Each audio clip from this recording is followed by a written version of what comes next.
लड़ाई दुनिया में चल रही है। बोलते राम रावण युद्ध अपने अंदर ही हो रहा है, ये करें कि वो करें। ऐसे कभी कभी समझ में नहीं आता ये अच्छा है कि वो अच्छा है। दूसरों को छीनने वाला खुद सुख से है, दूसरों को ठगने वाला आराम से है।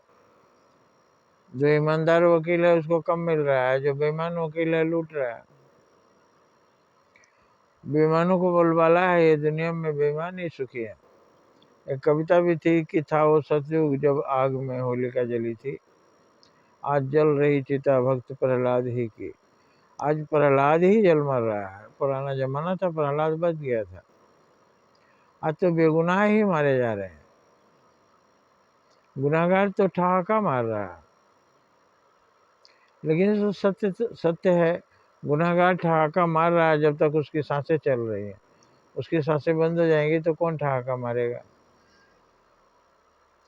और जो गुनाहगार है उसकी सांसें जल्दी बंद होती हैं।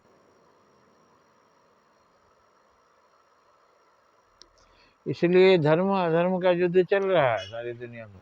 राम रावण युद्ध अंदर ही हो रहा है। हमें राम के पक्ष में रहना है, चाहे जितना कष्ट हो। हमको अच्छाई का रास्ता पर ही रहना है, अच्छाई के नाव पर सवार होना है, अच्छाई की गाड़ी पर सवार होना है। बुराई की गाड़ी अधर्म है, बुराई की गाड़ी पर नहीं चढ़ना। बुराई की गाड़ी नर्क लेकर जा रही है। बुराई की गाड़ी हमें बुरे जगह पहुंचा देगी, बुरा परिणाम होगा।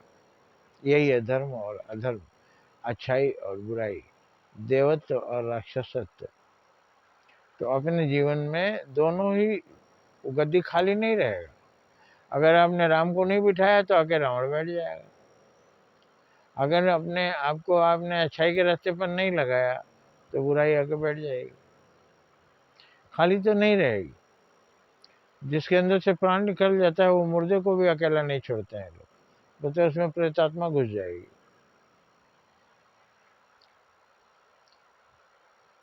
कभी देखा तो नहीं, लेकिन लोग बोलते हैं शैतान आके लाश को गायब कर देगा। और लावारिस लाश मिलती है तो मेडिकल के एजेंट जो होते हैं वो ले जाकर मेडिकल में लाश को बेच देते हैं, वहाँ पढ़ाई के काम में आता है। हालांकि लाश की भी इंक्वायरी होनी चाहिए। जैसे सामान चोरी का है कि सही है, उसी तरह से ये भी लाश भी कहाँ से आई, किसी को मार के लाया कि मरा हुआ लाया, ये सब ध्यान देना चाहिए।